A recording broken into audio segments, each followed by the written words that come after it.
আসসালামু আলাইকুম, ওয়েলকাম করছি রিয়াসাদ আজিম। ভিন্ন ধর্ম মতাদর্শী যারা শুনছেন সবার প্রতি আন্তরিক কৃতজ্ঞতা। মিরপুরের হোম অফ ক্রিকেট থেকে এই আলোচনাটা আমি যখন করছি, তপ্ত দুপুর যখন এই কন্টেন্টটা আপলোড হবে বা যখন আপলোড করার আমার ওই শিডিউল টাইমটা হবে, তখন হয়তো একটু সন্ধ্যা হয়ে যাবে। কিন্তু এই তপ্ত দুপুরে আমি কেন এই আলোচনাটা করছি? আমি তো সন্ধ্যায় করতে পারতাম, আমার নিজের যে সেট আপ রয়েছে সেখানটায় বসে করতে পারতাম। কারণটা হচ্ছে যে মানুষগুলো আসলে এই দুপুর বেলাটায় রোজা রেখে বাইরে থাকে। আমি তো কিছুক্ষণের জন্য আছি, এরপরে ছায়ায় চলে যাব, কিন্তু এখানকার গ্যালারিতে বসে যারা খেলা দেখতে আসে এবং সেই মানুষগুলো শুধুমাত্র বাংলাদেশকে সাপোর্ট করার জন্য যখন মাঠে আসে, কিন্তু ওই এক বোতল 15 টাকা কিংবা 20 টাকা পাইকারি কিনলে ওটা 15 টাকায় পাওয়া যায় পানি বাংলাদেশ ক্রিকেট বোর্ডের পক্ষ থেকে দেয়ার মতো উদারতা মানসিকতা দেখানো হয় না এই রোজাদারদের জন্য, যারা এই রোজা রেখে এরকম রোদের মধ্যে খেলা দেখতে গতকাল এসেছিলেন, তারা পান নাই, কিনে খেতে হয়েছে। তখন সেটা দুঃখজনক। আমি বাংলাদেশ ক্রিকেট বোর্ডকে রিকোয়েস্ট করতে চাই, এটা আমার অনুরোধ, যে আপনারা অনেক টাকার মালিক, আপনাদের অনেক মন মানসিকতা রয়েছে। আমাদের ধর্মপ্রাণ বাংলাদেশ ক্রিকেট বোর্ডের প্রেসিডেন্ট আমিনুল ইসলাম বুলবুল, তিনি সকল ওয়াক্তের নামাজ পড়েন, তাহাজ্জুদের নামাজ পড়েন, তারাবি পড়তে অস্ট্রেলিয়া গেছেন। এই কাজটুকু যদি একটু করেন, যেই মানুষগুলো আসলে কষ্ট পাচ্ছে সত্যিকারের রোজা রেখে বাংলাদেশকে সাপোর্ট করতে এসে এখানে পানিটা পর্যন্ত পায় না, তাহলে মনে হয় যে আপনাদের ওই পুণ্যের যে জায়গাটা সেটা আরো অনেক বেশি সমৃদ্ধ করবে মহান আল্লাহ তাআলা। এই অনুরোধটুকু রাখছি।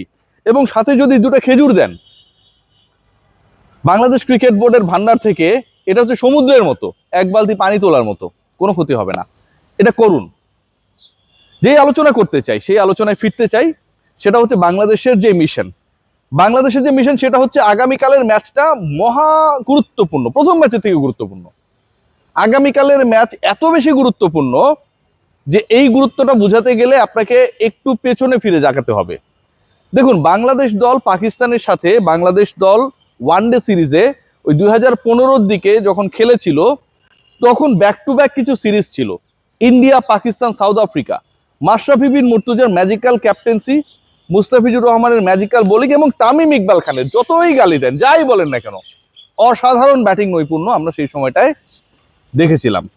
সো ওই যে সময়টা, সেই সময়ের সেই স্বর্ণযুগ পেরিয়ে এরপর অনেক সময় গেছে, কিন্তু পাকিস্তানের বিপক্ষে ওই দাপুটে পারফরমেন্সটা আমরা দেখাতে পারি নাই। আবারও সেই সুবর্ণ সুযোগ। প্রথম ম্যাচ আমরা জিতেছি, আগামীকাল জিতে গেলে আমরা সিরিজটা জিতে ফেলবো। সিরিজ জয় শুধু সিরিজ জয় না রে ভাই, সিরিজ জিতে ফেলা মানে বাংলাদেশের র্যাঙ্কিং এর উত্থান, এবং সেটা এই স্টাবলিশমেন্ট দেবে যে বাংলাদেশ 10 থেকে 9 যাবে এবং 8-এর কাছাকাছি চলে যাবে র্যাঙ্কিং এ যে টপ টিমগুলো রয়েছে।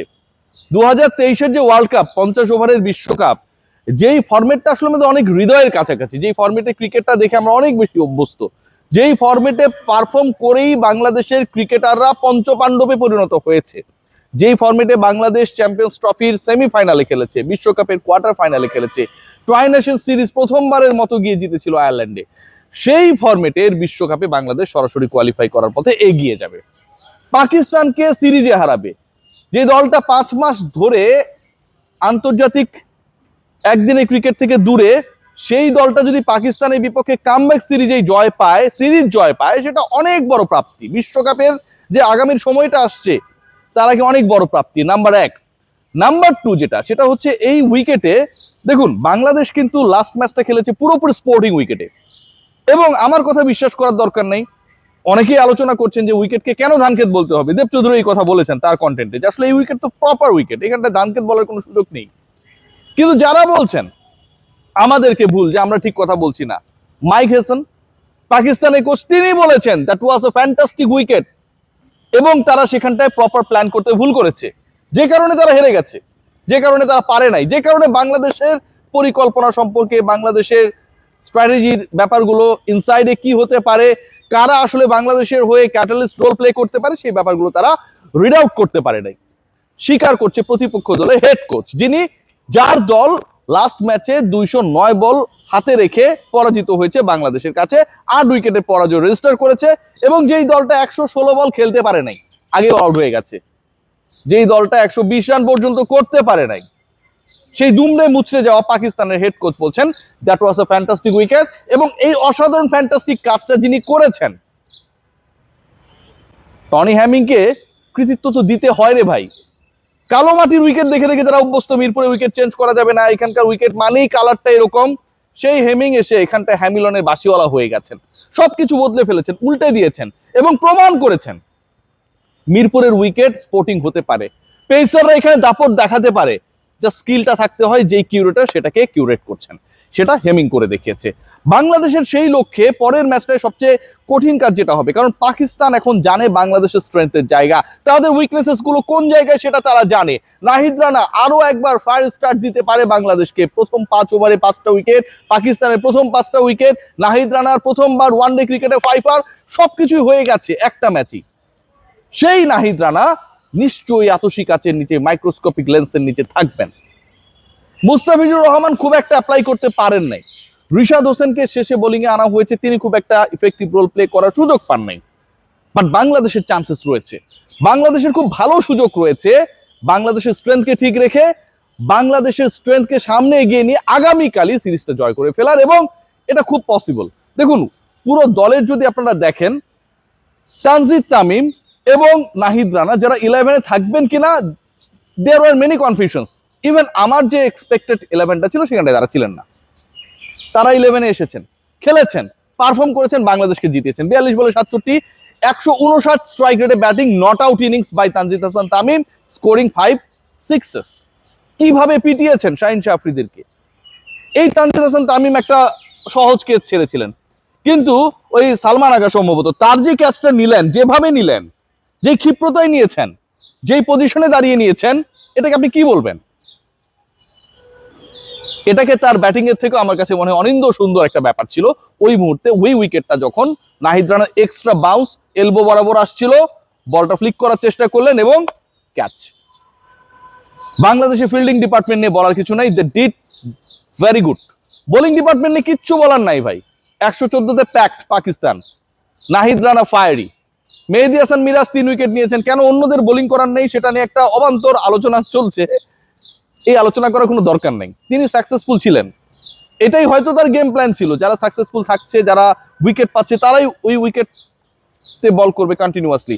হতেই পারে 7-8 উইকেট চলে যাবার পর মনে হতেই পারে যে আমি এবং আমার যে আরেক পার্টনার আমরা দুজন করেই শেষ করে দিব, হতেই পারে। যারা আমরা খেলছি না তারা আমার কাছে মনে হয় যদি সাকসেসফুল হয়ে থাকেন মেহেদী হাসান মিরাজ এবং তার ক্যাপ্টেন্সি, এটা নিয়ে সমালোচনা না করে তাকে ইন্সপায়ার করি, তার দলকে ইন্সপায়ার করি, that is very much important. Bowling নিয়ে বললাম, ফিল্ডিং নিয়ে বললাম, what about the batting department? Bangladesh last ম্যাচে কেন 8 উইকেটে জেতেনি, এটা একটা প্রশ্ন হতে পারে। Seriously it could be a very very vital question.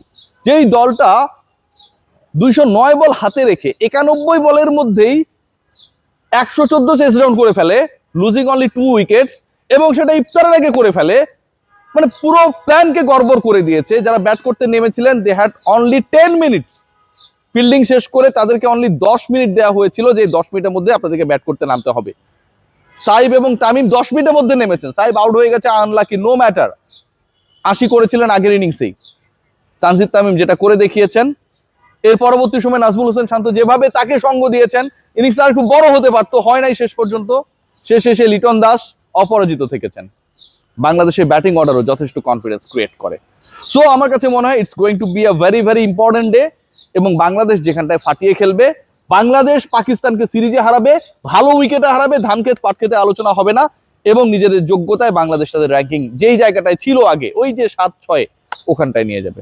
Very good luck to Bangladesh. এবং বাংলাদেশ ক্রিকেট বোর্ডের প্রতি আবারও একটা অনুরোধ, ভাই দয়া করে এই তপ্ত রোদে যারা খেলা দেখতে আসে, যারা বাংলাদেশ দলটাকে সাপোর্ট করতে আসে, আপনাদের ন্যূনতম টিকিটের দাম 200 টাকা, পাইকারি পানি কিনলে 15 টাকা পড়বে, 20 টাকা পড়বে না, 185 টাকাই আপনার প্রফিট করেন।